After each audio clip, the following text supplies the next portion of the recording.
my little brother Chad, right? He was a little knucklehead, and he always was by my side. And we were at Battle Creek. Can I really tell the story? Yes. Okay. We were at Battle Creek, and we was at Battle Creek, and there's really a creek, a river that runs through around Battle Creek. And back then it was really a river, like current water flow, and people used to go there and go fishing and stuff. So my whole family was out there. My dad and my mom had just gotten a big fight. My mom took us all out there because that's the way she got away from my dad. She would take us to Como Park Zoo or to Battle Creek or to some place, Parkland. So we were all out there. My little brother, he's usually got himself. His name is Chad, and he locked himself on my leg all the time, and he would always hang around me. Well, there were some bigger kids there, and I wanted to climb up in the caves over at Battle Creek over in St. Paul. I think it's Highway 10. So I left my little brother by himself, kind of.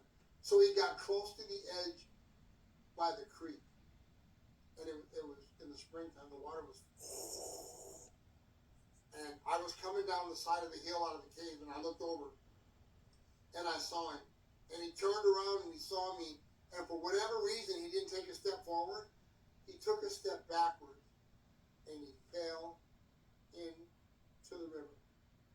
The current was so strong that it sucked him down immediately. And I learned this later, that it pinned him against a chain link fence that they had put across under a bridge to catch debris to stop it from going down further downriver. He was trapped on that. Listen careful now. There was a man who was catfishing or fishing on the side of the bank, and he was in a wheelchair. He looked over where my little brother went down at. Not where he ended up, where he went in at. And he started rowing his wheelchair. And he rowed it faster, and he rolled it faster, and he rolled it faster, and he rolled it right off the side of the little sidewalk into the river where my brother fell in. Him and the wheelchair and everything went straight to the bottom. Disappeared. I don't know where they went. Disappeared. I'm like 10 or 12. My little brother's 3 or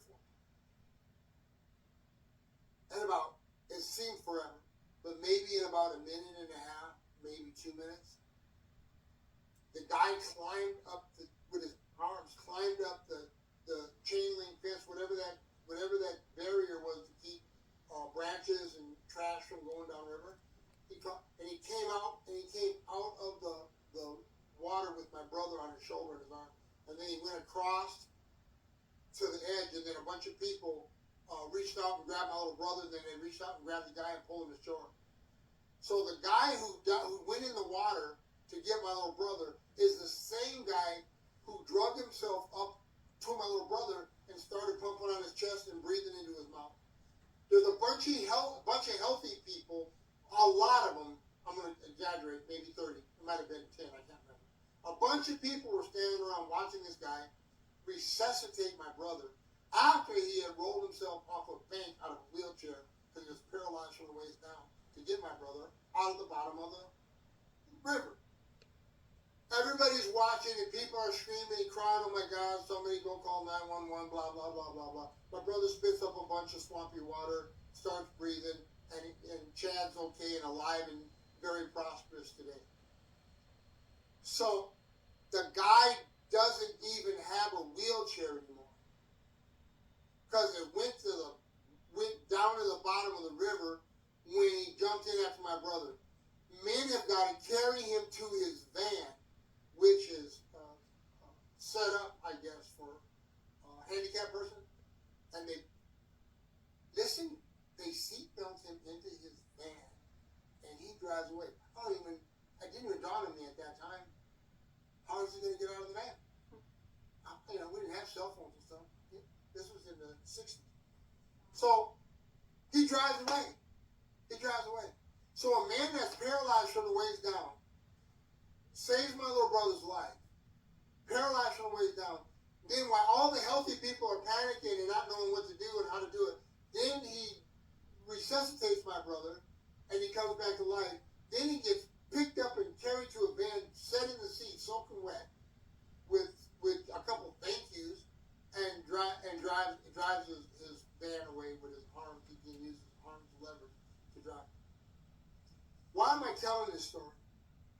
Because it didn't matter what condition his body was in, he used it to save a life. Is anybody getting this? It didn't matter whether he was going to drown or not drown. He went in the water. I don't even know, could he swim? He couldn't swim for the bottom half of his body. And then he brings my brother out, and he puts him on the shore, and he resuscitates him. While healthy, wholesome people are standing around screaming. It reminded me of David and Goliath. He defeated Goliath. He used what he had to do what he had to do. And I'm sick and damn tired of church people talking about how they're too broke, how they're too sick, how they're too traumatized, how they're too worried, how they're too scared. I'm sick and I'm not going to say the F word, I promise. Too heckin' tired of hearing people say how come they can't do what God called them to do, because all this, I get migraines, I was molested, I was abandoned, I'm an orphan, who gives a shit? You have exactly what you need in you right now to do exactly what God called you to do if you would stop whining and start praising, if you would stop complaining and start championing a cause for your life. Yeah, Pastor Dave Carlson has been saying this a lot. I'm going to repeat it because I love it. Here's what he says. Is there not a cause?